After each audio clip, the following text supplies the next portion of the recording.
In September of 1921, leading scientists from around the globe gathered at the American Museum of Natural History in New York City for the Second International Congress of Eugenics. Eugenics was the science of breeding better people. The term had been coined by Charles Darwin's cousin, Francis Galton. But Darwin himself helped lay the groundwork for eugenics in his book, The Descent of Man. According to Darwin, human beings developed through a long and cruel process of natural selection or survival of the fittest. Less fit organisms died, leaving more capable organisms to reproduce and flourish. It was this ruthless process of elimination, not the foresight of a designer, that had propelled human beings to the top of the evolutionary ladder. But Darwin worried that modern society was now doing its best to undermine natural selection. We civilized men do our utmost to check the process of elimination. We build asylums for the imbecile, the maimed and the sick. We institute poor laws, and our medical men exert their utmost skill to save the life of everyone to the last moment. There is reason to believe that vaccination has preserved thousands, who from a weak constitution would formerly have succumbed to smallpox. No one who has attended to the breeding of domestic animals would doubt that this must be highly injurious to the race of man. Hardly anyone is so ignorant as to allow his worst animals to breed. A kindly man, Darwin was troubled by the implications of his theory for society. But his followers had a solution. They thought they could apply Darwinian selection rationally and humanely through the science of eugenics, which became known as the self-direction of human evolution. Eugenics was eagerly embraced by America's scientific elites. The Eugenics Congress at the American Museum of Natural History drew scientists from America's top research institutions, including Harvard, Yale, MIT, the Smithsonian, Ohio State, UC Berkeley, and the University of Texas. Participants included inventor Alexander Graham Bell and Charles Darwin's own son, Leonard, who lashed out at the threat biological defectives posed to modern society. Scientists were welcomed to the Eugenics Congress by then-president of the American Museum of Natural History, Henry Fairfield Osborn, who had been involved in the display of Ota Benga at the Bronx Zoo. A future head of the American Association for the Advancement of Science, Osborn had become one of the most celebrated scientific champions of evolution in America. Soon he would become embroiled in a controversy with politician William Jennings Bryan over a fossilized tooth discovered in Nebraska. Osborn insisted that the tooth supplied irrefutable evidence of the existence of man-like apes in ancient North America. To his embarrassment, the tooth later turned out to be part of an extinct pig. At the Eugenics Congress, Osborn told scientists that eugenics was essential to the future of human evolution. To know the worst as well as the best in heredity, to preserve and to select the best, these are the most essential forces in the future evolution of human society.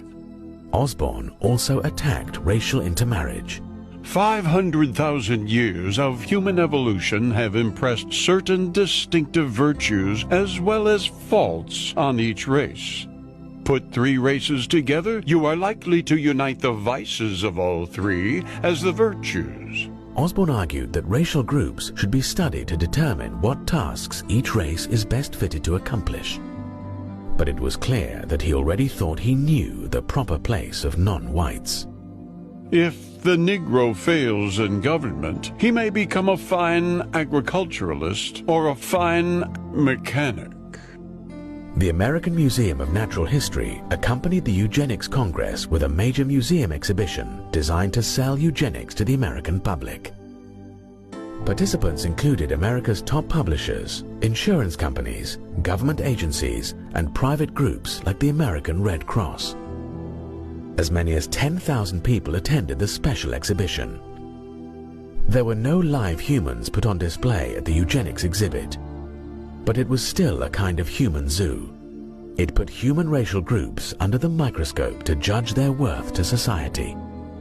There were displays highlighting differences between black and white babies in the womb. displays comparing the mental stamina of different races, displays reporting on the capabilities of immigrants, and displays showcasing equipment for measuring human intelligence and other features. There also were displays about the human brain. One compared the brains of criminals and non-criminals.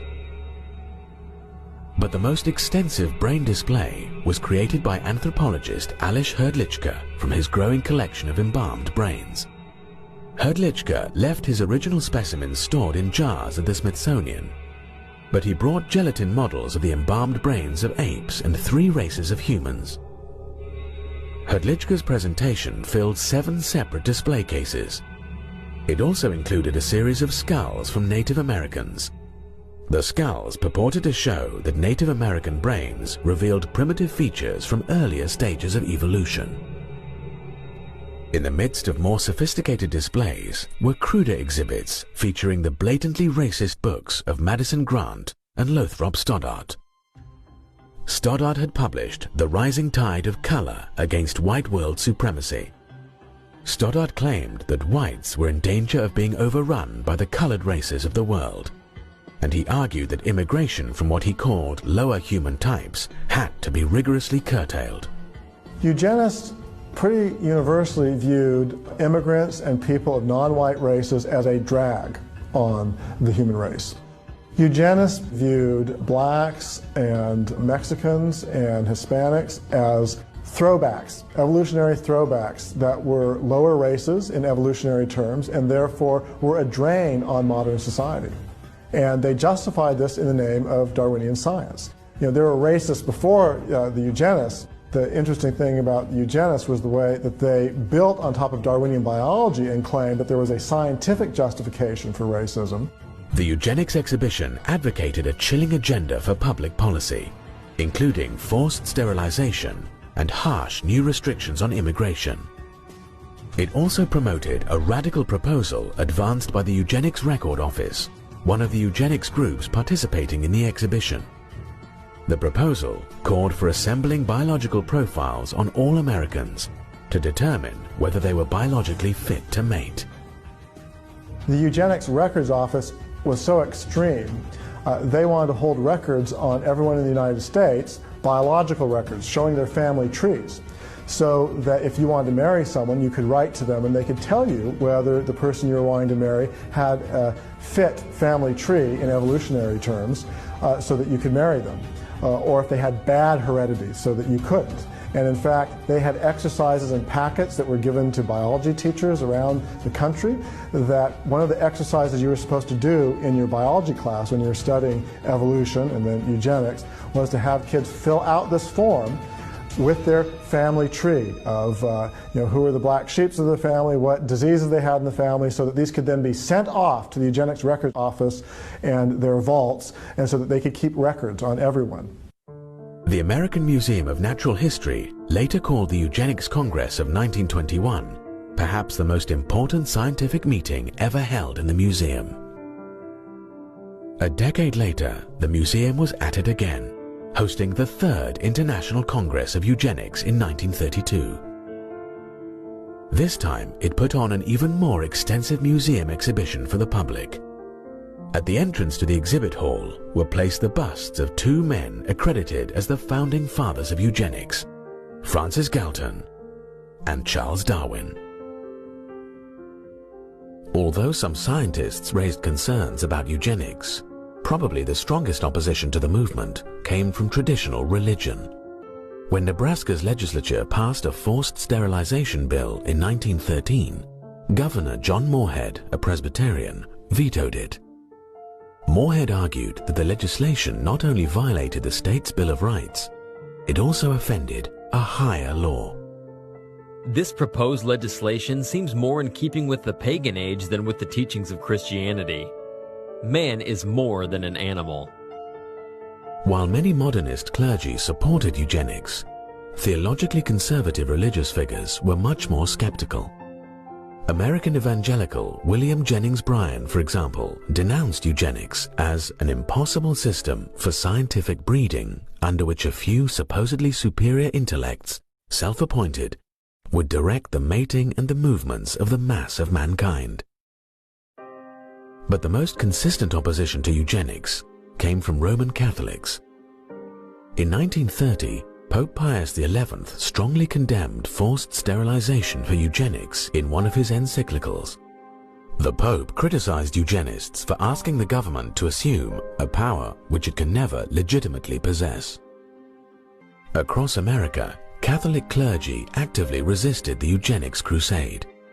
In Louisiana, the Catholic Church played a key role in preventing the passage of a sterilization law.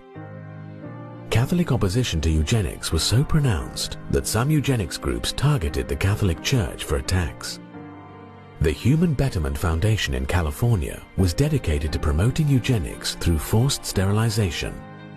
Its president, E.S. Gosney, lashed out at Catholic efforts to block sterilization laws. Every legislature considering a sterilization bill in the United States is visited by representatives of the bishop or archbishop who lay down the law of Rome to those willing to accept it. The henchmen are prompt to fall in line. Gosney suggested that the Catholic Church should be asked to pay for Catholics who aren't sterilized. If Catholics do not want their feeble-minded communicants sterilized, it would seem more logical to ask them, as Hitler has done in Germany, to keep these feeble-minded segregated at their own expense, in order that the American Commonwealth may be subjected to no unnecessary damage from the presence of a great body of defectives, who increase the amount of human misery, contribute largely to the ranks of the delinquent and criminal, augment the tax burdens, diminish the efficiency of industry, and dilute the quality of American citizenship. Despite opposition from Catholics and others, the American eugenics movement continued to flourish in the years leading up to World War II. The eugenics movement eventually led to the forced sterilization of more than 60,000 people in America. Compulsory sterilization in the name of eugenics was ultimately upheld by the United States Supreme Court in a decision that declared, 3 generations of imbeciles are enough. Many of those sterilized would not be considered mentally handicapped today.